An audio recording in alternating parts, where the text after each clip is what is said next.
नमस्कार दोस्तों, कैसे हैं आप सब। उम्मीद करता हूँ बढ़िया होंगे। शुरू करते हैं अपने आज का साथ। दोस्तों, अभी तक हमने जो टॉपिक खत्म कर लिया यानी कि चैप्टर 10 हमने कर लिया है। आज हम चैप्टर 11 के साथ आएंगे और इसके साथ ही हम इंडियन ज्योग्राफी की शुरुआत यहाँ से कर रहे हैं। अभी तक हमने वर्ल्ड ज्योग्राफी के सारे टॉपिक्स जितने हमारे सिलेबस के अंदर थे वो सब हमने खत्म कर लिए। अब हम इंडियन ज्योग्राफी की तरफ आए हैं और इंडियन ज्योग्राफी के 1 बाय 1 करके हम सारे क्वेश्चंस को, सारे चैप्टर्स को एक एक करके सबको यहाँ पे खत्म करेंगे। ठीक है दोस्तों, तो आइए अपनी पुरानी एनर्जी के साथ हम फिर से इन चीजों को शुरू करते हैं। ठीक है दोस्तों, आइए स्टार्ट करते हैं। देखिए, हमेशा की तरह हम क्या करेंगे, हमेशा की तरह हम पहले सिलेबस को देखेंगे। तो क्या हम सिलेबस के हिसाब से सही चल रहे हैं कि नहीं, आइए हम देखते हैं। हमने चैप्टर 1 कर लिया है, चैप्टर 3 कर लिया, चैप्टर 5 कर लिया, चैप्टर 7 कर लिया, चैप्टर 9 कर लिया, चैप्टर 10 कर लिया। आज हम चैप्टर 11 की तरफ आएंगे। ठीक है दोस्तों, चैप्टर 11 क्या है? चैप्टर 11 है हमारे पास भौतिक विन्यास यानी कि क्या, फिजिकल शिफ्टिंग। इसमें हम जानेंगे, इसमें हम क्या क्या जानेंगे। देखिए, इसमें हम जानेंगे भारत के बारे में यानी कि भारत की स्थितियों के बारे में, भारत के पड़ोसियों के बारे में, भारत की भौगोलिक विविधताओं के बारे में। ठीक है, भौतिक विभाग कौन कौन से हैं, इन चीजों के बारे में हम यहाँ पे विस्तार से चर्चा करेंगे। भौतिक विभाग के अंदर कौन कौन सी चीजें आती है? भौतिक विभाग के अंदर आती है उत्तर भारत में कौन कौन सी चीजें हैं, उत्तर भारत की जो तीनों पहाड़ियां उनके बारे में। ठीक है, उत्तरी मैदान के बारे में, प्रायद्वीपीय पठार के बारे में, भारतीय मरुस्थल के बारे में, तटीय मैदान के बारे में और जो हमारे द्वीप समूह है उन चीजों के बारे में हम यहाँ पे विस्तार से चर्चा करेंगे। तो आइए स्टार्ट करते हैं। ठीक है, देखिए सबसे पहले हम बात करते हैं भारत के और उसके पड़ोसी देशों की स्थिति के बारे में। देखिए, एक बार आप इस मैप को देखिए। ये मैप क्या है? ये मैप हमारे भारत का मैप है, हमारा प्रिय भारत है। आइए स्टार्ट करते हैं। हम देखते हैं भारत के पड़ोसी के बारे में।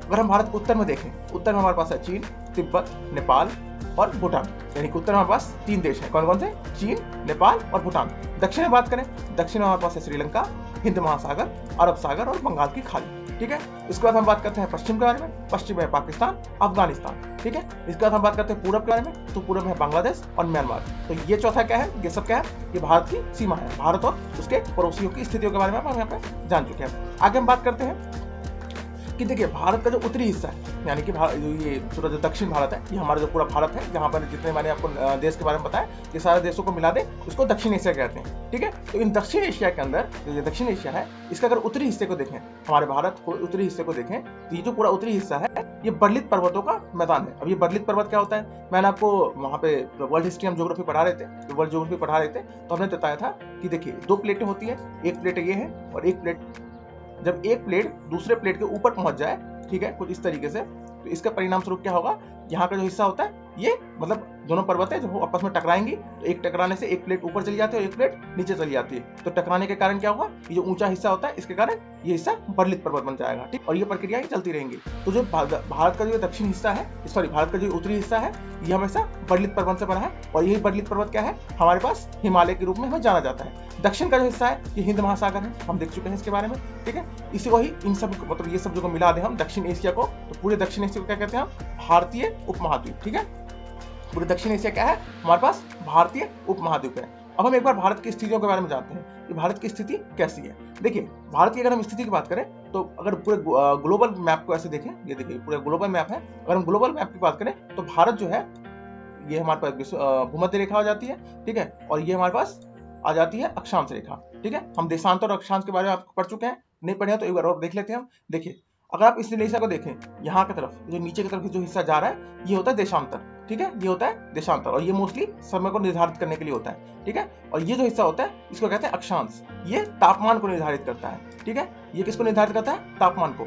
अक्षांश तापमान को निर्धारित करता है और देशांतर दिशा को और समय को निर्धारित करता है। ठीक है, तो भारत का जो ये देखिए भूमध्य रेखा है, भूमध्य रेखा की जीरो पे। ठीक है, तो यहाँ पर इसके 8 डिग्री ऊपर इधर की तरफ प्यारा भारत आता है। ठीक है, आप इस गोले में देख सकते हैं, यहाँ पे हमारा प्यारा भारत आएगा। ठीक है, तो भारत क्या है? यहीं पे है। तो देखिए, भारत क्या है? 8 डिग्री नॉर्थ। एक बार और आपको जूम करके दिखाता हूँ। देखिए, भारत जो है 8.4 डिग्री नॉर्थ यानी कि 0 डिग्री से ऊपर जाकर के नॉर्थ में, ठीक है, उत्तर में, और 37.7 डिग्री उत्तर में है। इसके साथ साथ पूरब में कहा है 87.7 से लेकर के और 97.2 साइड तक। ठीक है, ये भारत का अक्षांश और देशांतर है। समझ गए? इसके द्वारा भारत को निर्धारित किया जाता है कि भारत कहां से कहां तक आएगा। अच्छा, भारत में इसी का कारण भारत का जो समय जोन है, जो टाइम जोन है, वो यहाँ पे निकाला गया बिल्कुल इस हिस्से पे। ठीक है, टाइम जोन है, यानी कि भारत में जो भारत को बीचों बीच से हमने काटा और हमने डिसाइड कर दिया कि ये भारत का टाइम जोन बनेगा, यानी कि यहाँ पे और यहाँ पे दोनों जगहों पे भारत का एक निर्धारित होगा, समय का निर्धारण होगा। अच्छा, इस समय का निर्धारण करने से पहले आप ये ध्यान रखना कि डिग्री पे 4 मिनट का फासला होता है। तो अगर हम भारत के इस हिस्से जाएं पूरब से पश्चिम की तरफ तो लगभग 30 डिग्री होती है और लगभग 2 घंटे का फासला होता है, यानी कि अरुणाचल से लेकर के गुजरात के बीच में हमें 2 घंटे का समय डिफरेंस मिलेगा। अगर अरुणाचल में अगर 6 बजे सुबह हुई है तो समझ लीजिए कि गुजरात में जाकर के वो 8 बजे सुबह होगी, क्योंकि 2 घंटे का डिफरेंस आ जाता है। ठीक है दोस्तों, आइए स्टार्ट करते हैं। ठीक है, आगे बढ़ते हैं।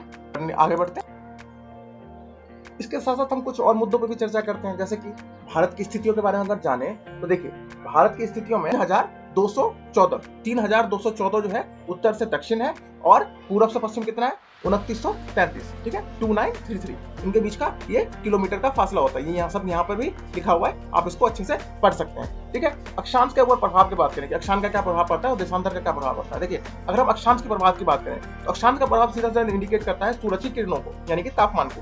अगर उत्तर का जो हमारा उत्तर का जो हिस्सा है वो थोड़ा तिरछा हुआ है, तो जो सूरज का ताप पड़ेगा वो थोड़ा तिरछे हिस्से में पड़ेगा। अब सूरज का तापमान क्योंकि तिरछा पड़ेगा तो यहाँ पे जो सूरज की किरणें होगी कम पहुंचेगी, इसके कारण यहाँ पे शरद ऋतु देखने को मिलती है। जबकि दक्षिण का हिस्सा में क्या होगा, शरद ऋतु ना के बराबर देखने को मिलेगी, क्योंकि वो हिस्सा भूमध्य रेखा के बहुत पास में है। ठीक है, और दिन और रात की लंबाई भी उत्तर और दक्षिण की जो दिशाएं हैं उनमें निर्धारित हुई है कर्क रेखा के माध्यम के कारण। ठीक है, तो कर्क रेखा के माध्यम से इसका भी डिसीजन हो गया और उसका भी डिसीजन हमने कर दिया। ठीक है, अब हम आगे बढ़ते हैं भारतीय जो तटों होती है उसकी कुल संख्या और उनकी लंबाइयों को लेकर के।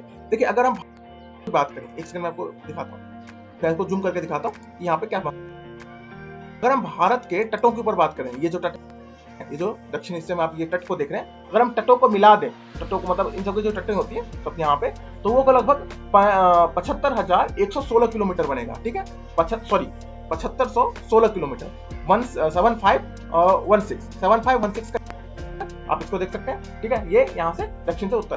भारत जो है वो पूरे विश्व में 2.42% जो है उसका भाग जो है विश्व का है इसके पास, लेकिन इसके पास जो आबादी है वो 17% की है, यानी कि भारत का भूभाग 2.4% और भारत के पास जो आबादी है वो लगभग 17% की है। और इसकी स्थिति क्या है, अगर हम उसके स्थल वाले हिस्से को भी नाप लें, स्थल में इसका बॉर्डर कितना का निर्धारित होता है, तो स्थल में इसका बॉर्डर है वो 15,200 का निर्धारण करता है, 15,200 किलोमीटर। और जो दक्षिण का जो ये बॉर्डर का हिस्सा है ये 7,516 किलोमीटर। ठीक है, समझ गए। उत्तर का जो नॉर्दर्न हिस्सा है उसको अगर हम लगभग स्थल को अगर जोड़ दें तो हमारे पास होगा 15,200 किलोमीटर, और अगर दक्षिण वाले हिस्से की बात करें सिर्फ तो होगा 7516 किलोमीटर। ठीक है, आगे बढ़ते हैं। अब हम बात करते हैं ये इसका इंग्लिश वर्जन है, आप चाहे तो इसको पढ़ सकते हैं।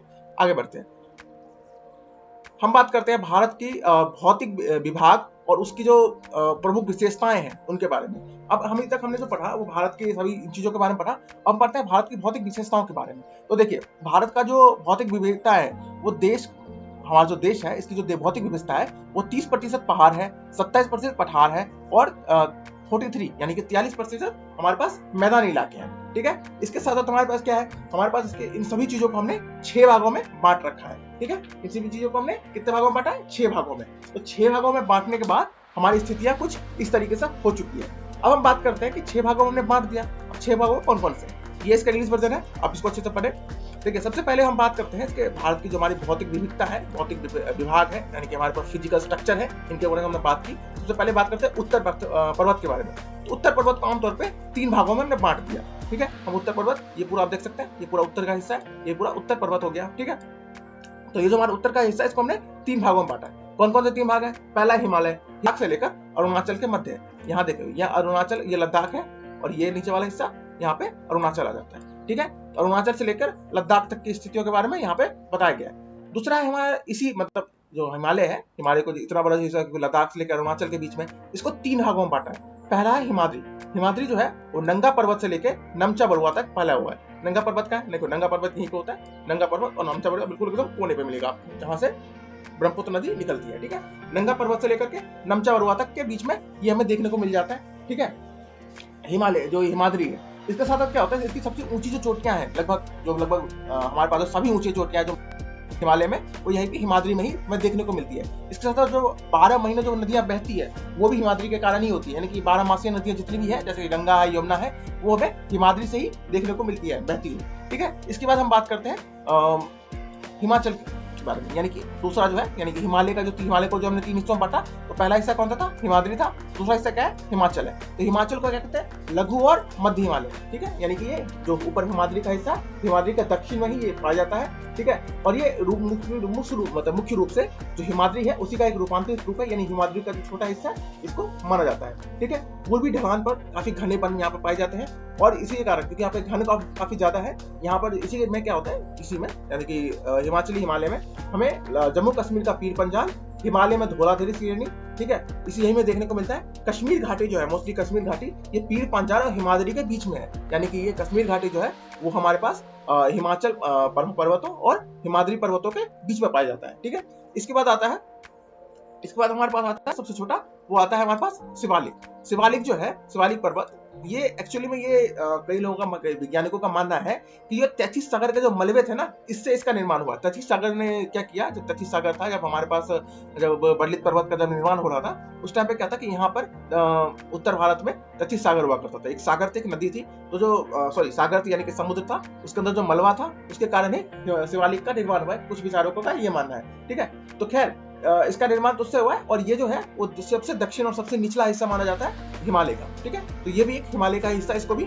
माना गया। ठीक है, तो समझ गया, ये हमारे उत्तरी पर्वत के बारे में, ये इसका इंग्लिश वर्जन है, आप चाहे तो इसको अच्छे से पढ़ सकते हैं। आगे बढ़ते हैं, हिमाद्री के बाद हम बात करते हैं ट्रांस हिमालय के बारे में। अच्छा, ट्रांस हिमालय ये है कि जो हिमालय नहीं बना था ना, इससे पहले हमारे पास ट्रांस हिमालय देखने को मिल चुका है। ठीक है, हमें कहाँ देखने को मिला है? ट्रांस हिमालय में मिला है हिमालय से पहले, यानी कि हिमाद्री का जो ऊपरी का हिस्सा है वो ट्रांस हिमालय है। इसके अंदर हमें लद्दाख, जास्कर, काराकोरम जैसी पर्वतें देखने को मिलती है। और ट्रांस हिमालय क्या है? हिमालय का ऊपरी हिस्सा, यानी कि हिमालय से भी पहले इसका निर्माण हो चुका था। और जितने भी देश की बड़ी बड़ी नदियां हैं, जैसे कि सिंधु, ब्रह्मपुत्र, वो हमें ट्रांस हिमालय से ही देखने को मिलती है। ठीक है, ट्रांस हिमालय के बारे में समझ गए। अच्छा, यहीं पर ही हमें काराकोरम मिल देखने को मिलता है। काराकोरम में ही हमारे देश की सबसे ऊंची जो पर्वत है K2, वो भी हमें देखने को मिल जाती है। ठीक है, आगे बढ़ते हैं। ट्रांस हिमालय के बाद हम बात करते हैं, देखिए ये है ट्रांस हिमालय, मैं आपको पिक्चर एक बार दिखाता हूँ, पिक्चर में ढंग से आप समझ पाएंगे ट्रांस हिमालय में क्या क्या चीजें हैं। देखिए, ट्रांस हिमालय में क्या होता है? काराकोरम, ठीक है, यहाँ पर राकस चोटी में देखने को मिलती है, ऊपर, सबसे ऊपर, ये आजकल पीओके में मौजूद है भी।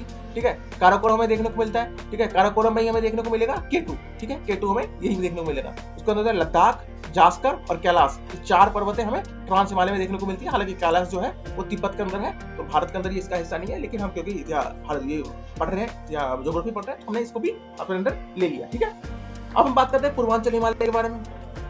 पूर्वांचल हिमालय जो है आमतौर पर ये अपने स्थानीय नामों से जाना जाता है। इसके स्थानीय नाम कौन कौन से अभी देखते हैं। देखिए, आप इस मैप को देखिए, ये पूर्वांचल हिमालय यानी कि भारत का उत्तर पूर्वी हिस्सा। ठीक है, यहाँ पे है दाफला, ठीक है, मिसमी, गोरो, खासी, जैंतिया, ये सभी जो हिस्से हैं ना, पटकाई-बूम, नागा, आप देखिए ध्यान से, मिजोरम में है। ठीक है, नागा पर्वत नागालैंड में है। ठीक है, पटकाई-बूम हमें यहीं पे मिल जाता है अरुणाचल में। ठीक है, तो मोस्टली जो है ये अपने स्थानीय नामों से जानी जाती है। दूसरी बात, यहाँ की जो पर्वतें हैं वो क्या है? हिमालय का ही रूप है, जो बाद में दक्षिण की तरफ मुड़ गया। बाकी जो हिमालय थे वो पूर्व की तरफ गए, और यहाँ से पूर्वी हिमालय क्या हुआ? अचानक से पूर्व की तरफ मुड़ गया। ठीक है, समझ गया?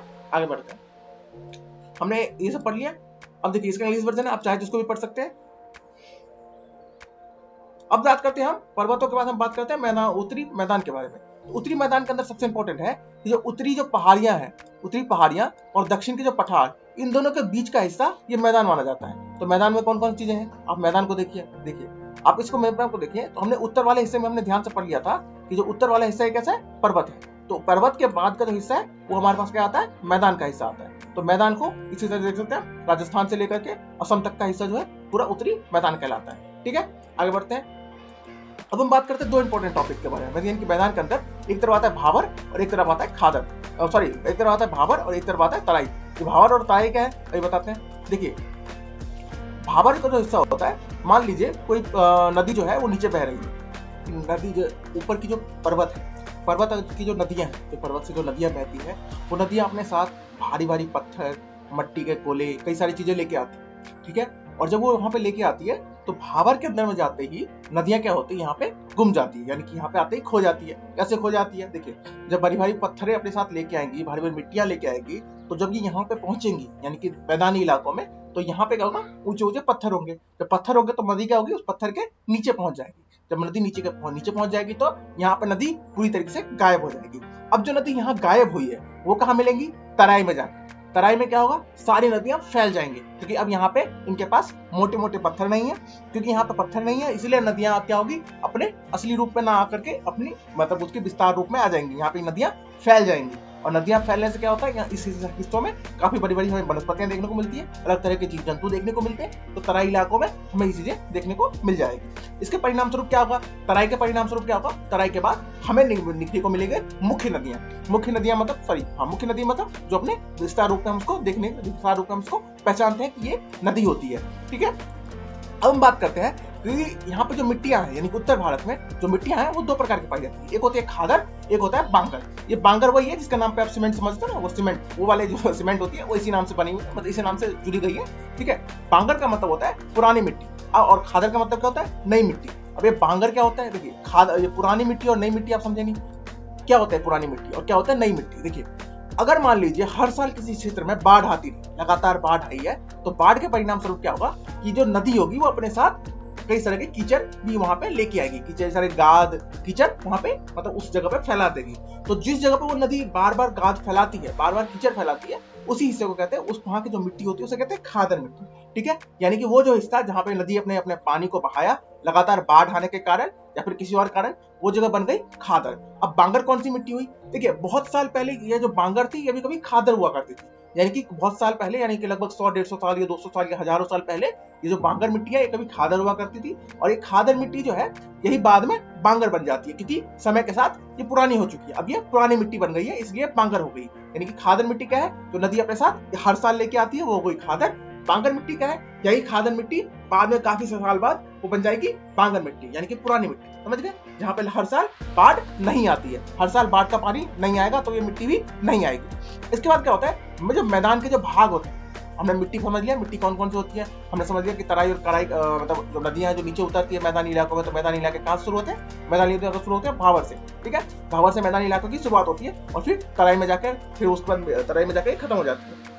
समझ गया, भाबर और तराई। इसके बाद हमने बात की मिट्टी के बारे में, मिट्टी कौन कौन से प्रकार है। अब हम बात करते हैं मैदानी इलाकों के बारे में कि 4 प्रकार के मैदान। अब ये 4 प्रकार के मैदान कौन कौन से हैं भारत के अंदर, तो देखिए 4 प्रकार के मैदान हमारे पास। पश्चिमी मैदान जो कि अरावली इसके पश्चिमी हिस्सा है। अब देखिए एक बार नक्शे में मैं आपको दिखाता हूँ कि कौन कौन सी चीजें हम देखने को हमें मिल सकती है। देखिए यह अरावली, यहाँ पर अगर आप इस हिस्से को देखें तो यहाँ पर आती है अरावली पर्वत। अरावली पर्वत का तो ये पश्चिमी हिस्सा है, ये पश्चिमी हिस्सा बन गया हमारे पास पश्चिमी मैदान। ठीक है, समझ गया, अरावली का जो पश्चिम है ये बन गया पश्चिमी मैदान। हम बात करते हैं उत्तर मध्य मैदान की, तो उत्तर मध्य मैदान क्या हो गया, उत्तर मध्य मैदान होगा ये पंजाब, हरियाणा और उत्तर जो ये उत्तरी हिमालय है, जो लगभग यहाँ पर आप समझ सकते हैं, ये उत्तर पश्चिम जो उत्तर प्रदेश का जो ये पश्चिमी हिस्सा है ये हो गया हमारे पास उत्तर मध्य मैदान। इसके साथ हमें देखने को मिल जाता है पूर्वी मैदान। पूर्वी मैदान क्या होता है, बंगाल, बिहार, झारखंड, इनकी जो हम क्या कहते हैं पूर्वी मैदान। अब बात करते हैं ब्रह्मपुत्र मैदान। ब्रह्मपुत्र मैदान क्या है, ये देखिए, आप देखिए ध्यान से, ये असम का हिस्सा आता है, पूरा असम और मेघालय का हिस्सा ये हमारे पास होता है, ये होता है ब्रह्मपुत्र मैदान। समझ गया, तो ये 4 प्रकार के जो मैदान है इनके बारे में हमने चर्चा कर ली है। आगे बढ़ते हैं हम बात, अब देखिए इसका इंग्लिश वर्जन आप देख सकते हैं। ठीक है, आगे बढ़ते हैं, हम बात करेंगे भारत के प्रायद्वीपों के बारे में। अब ये प्रायद्वीप के बारे में कौन कौन सी चीजें देखिए। प्रायद्वीप को अगर हम देखें तो प्रायद्वीप आकार के हिसाब से ये त्रिकोणाकार का होता है। देखिए ध्यान से, ये देखिए प्रायद्वीपीय भारत कौन कौन सा है, ये देखिए ये त्रिकोणाकार है, भारत के त्रिकोणा हिस्सा है। और नर्मदा नदी यहाँ पे देखिए, यहाँ पे ध्यान से देखिए, यहाँ नर्मदा नदी है। नर्मदा नदी क्या करती है, इसको 2 भागों में बांट देती है। प्रायद्वीपीय जो यहाँ पे पठारे हैं इनको नर्मदा नदी 2 भागों में बांटती है। अब वो 2 भाग कौन कौन से होते हैं अभी देखते हैं। देखिए आमतौर पर हमने देखा है प्रायद्वीपीय में जो पठार है वो 2 भागों में है। देखिए पहला तो है मध्य पठार, यानी कि मध्य प्रायद्वीपीय पठार, और दूसरा है दक्कन प्रायद्वीपीय पठार। अगर हम मध्य की बात करें तो नर्मदा, ठीक है, नर्मदा और उत्तर भारतीय जो मैदान है कि जो बीच का जो मलबा होता है, यानी कि सॉरी नर्मदा, ये देखिए नर्मदा नदी ये रही, और नर्मदा नदी का जो उत्तरी हिस्सा है यानी कि उत्तर का जो मैदान है, ठीक है, ये मैदान है, इसके जो बीच का जो भाग है, ये देखिए ये पूरा बीच का जो भाग है ये हमारे देखने को मिलता है मध्य, यानी कि ये थी मध्य पठार। इस मध्य पठार के अंदर कौन कौन सी चीज आएगी, मध्य पठार के अंदर आएगी मालवा। अब ध्यान से देखिए, मैं आपको जूम करके दिखाता हूं, जूम करके देखिए। इसके बीच में आएगा मालवा, बुंदेलखंड, बघेलखंड, ठीक है, समझ गया? बुंदेलखंड, मेकाल पहाड़ी और छोटा नागपुर पठार। इंपॉर्टेंटली दो है, मालवा पठार और छोटा नागपुर पठार। और इसी के अंदर में हमें देखने को मिल जाएगा कैमूर की पहाड़ियां, मेकाल की पहाड़ियां, ठीक है, विंध्याचल पर्वत, बुंदेलखंड, बघेलखंड, ये सभी मतलब पठार के हिस्से हैं। हजीराबाद की पठार है, ठीक है। तो हमें समझ में मिल गया ये सब चीजें इसी के अंदर में आती है, यानी कि ये चीजें मध्य पठार के अंदर आएगी। दूसरा बात करते हैं दक्कन के बारे में कि दक्कन पठार में कौन कौन सी चीजें होती है। अच्छा, मध्य पठार के बारे में आपको कुछ चीजें और बता दूं कि मध्य पठार में जो है वो केन, बेतवा, चंबल, ये नदियां भी बहती है, ठीक है। मालवा की नदी, ये जो नदियां हैं यहाँ से निकलती है मालवा की पहाड़ियों से, ठीक है। मालवा की जो पठार है यहाँ से निकलेंगी। और सबसे इंपॉर्टेंट बात इसके बारे में कि ये जो नदियां हैं ये आमतौर पर गंगा की ही सहायक नदियां होती है जो यमुना के माध्यम से गंगा तक पहुंचती है। समझ गया? आगे बढ़ते हैं, हम बात करते हैं दक्कन के पठार के बारे में। तो दक्कन के पठार के बारे में बात करें तो ये छोटा नागपुर पठार का जो नीचे वाला हिस्सा है भ्रंश पर्वत से इसकी शुरुआत हो जाती है, ठीक है। और यह काली मृदा का क्षेत्र है। नीचे का जो पूरा हिस्सा ये किस क्षेत्र है? ये काली मृदा का क्षेत्र है। और इसका जो निर्माण है वो ज्वालामुखी विस्फोट से हुआ है, ठीक है।